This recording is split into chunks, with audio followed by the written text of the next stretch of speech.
Boys and girls, when we were in the Nature Center 2 weeks ago, I asked you to draw 3 big leaves, and then we added more. Well, today I want you to look at what you did, and I want for you to look for some empty spots along the edge of your paper, and you are going to be looking around the room for a leaf that intrigues you, and you're going to invite it into your composition. So what I mean by that is that I am basically drawing a line along the edge of the paper and almost doing half of the leaf in and half of the leaf off. I'm making it look like that leaf just fell on the edge of my paper. So again, I'm inviting it inside by only having half of it on the edge. And so it looks like it's just falling onto my paper naturally. Here I spotted another empty space, so I decided to put a vine that I can see here in the room, have a vine look like it's just entering the composition of my paper. You're not going to be putting whole leaves in the center. No. You're going to have them coming from the empty space along the side and coming into the middle. You're going to have time to do a couple leaves, and then we're going to be moving on to painting. But the first thing you're going to do is sit down and either tidy up some of the leaves that you did before, or but especially to add a few more along the edge to come inside. So now I'm searching for another empty space. You'll see like magic, I put a leaf up there along the top. But now I'm seeing this empty space and I'm like, okay, I'll have a leaf coming in from that side. You're just going to keep plugging along, putting your different leaves along the edge until it's time for us to say, all right, we need you to stop.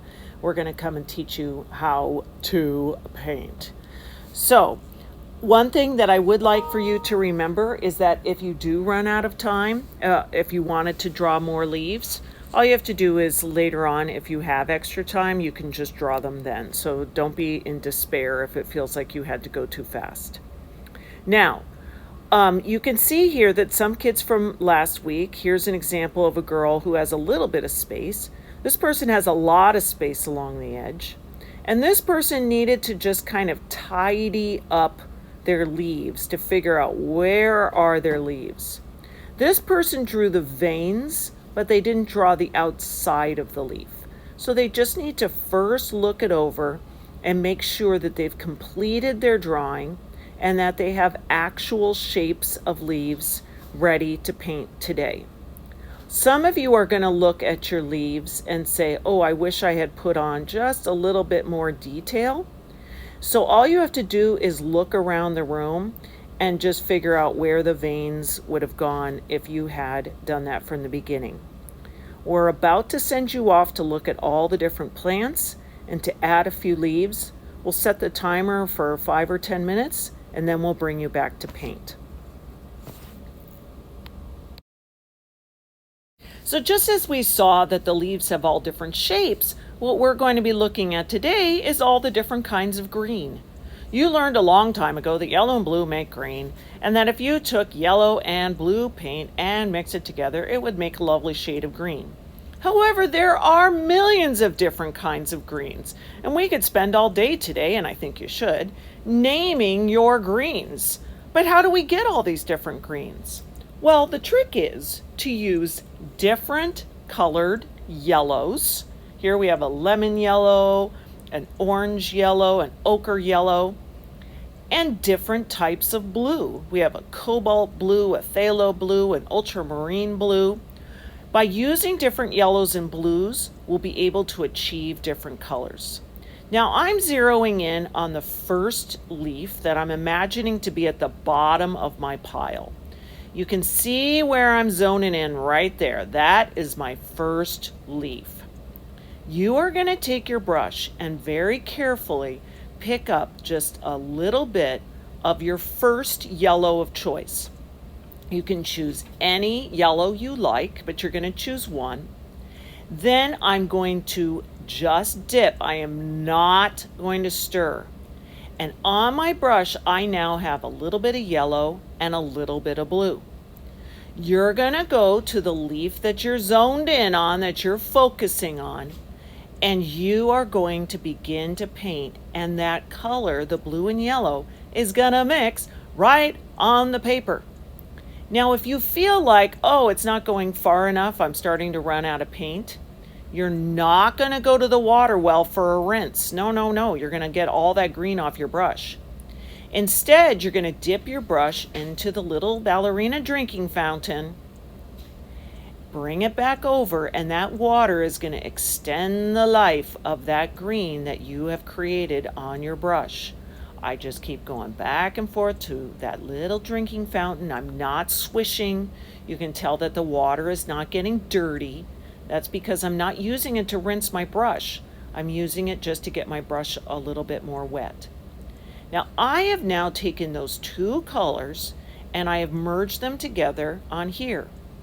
Now, if I decide I wish my green was a little bit more yellow, all I have to do is dip my brush back into the yellow and just paint it in there, and it's going to blend in with the color I had before. If I want my green to be a little bit deeper, I can put my brush into the blue and just blend it into that leaf. Now, what we don't want to do while we're working is to do just scribble scrabbly painting. No. When you paint, it's like you're tracing the details of your leaf with your brush, so the color goes in the direction of the leaf. I'm starting a new leaf, so this time I am going to rinse in that big yucky water well. And now I'm going to go into a different yellow and a different blue and see what happens now. So this time I'm going to the next leaf that I was thinking of, and notice that I go right over the one I just did. That's fine because it's just going to look like those leaves are layered on your paper, and that one leaf is going over the other. Now, I've decided that I want this leaf to be a little bit more yellow, so I'm adding a little bit more yellow to it. And you just add it going in the direction of the details on your plant. Now that I'm finished with that one, I need to rotate my paper. I'm going to rinse out my brush real good because I'm starting a new leaf. And I'm going to go into a different yellow and blue this time and see what happens. Well, look here. I'm coloring in that leaf again, just layer over what you did before.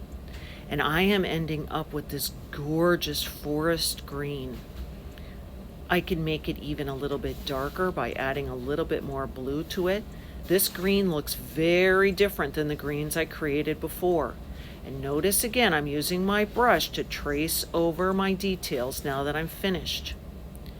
I'm moving on. Now, later on, if you've done 3 leaves, I will give you some red or some white or some black to see what that does when you start to color in a leaf. Well, first I'm going to rinse out my brush, which I already did. I'm getting some yellow and blue, but now I'm going to pick up just a baby amount of white. And notice that when I add even a little bit of white in here, it just lightens that color up a little bit more. Now notice I did not stir in my white. I am not trying to create a new color in that little dish. Instead, what I'm doing is I'm just touching it. I just touch it, it gets a little bit of white on there, and now I'm tracing the details of my leaf. Now, you can also rinse out your brush, paint, make a green on something, but then dip your brush into some red. Notice I am not going to stir. I just touch the red and I blend it into that green, and now I have one of this beautiful reddish color green, kind of like some of the plants that some of you have in your yard that are like a reddish green. So fun. Now here are some kids that I was so proud of this morning, that they were being very careful mixing their yellow and their blue, using the big water well to do the big rinsing of the brush, and using just their ballerina water fountain to do just a little bit of water. At the end, I need you to clean up correctly. Your bristles go up in the one section, the crayons go in the other small section, and the badges go in the big section. Not down, but up on those brushes. The ballerina bathtub is only for rinsing your brush in between each leaf. When you rinse your brush, if it drips, you just wipe it on the lip of the water well. Do not rinse your brush and then bang. That's very annoying. The drinking fountain is only for your working while your leaf. No stirring in there. No scribble scrabble. And remember, take a small amount of yellow and then a small amount of blue. Have fun.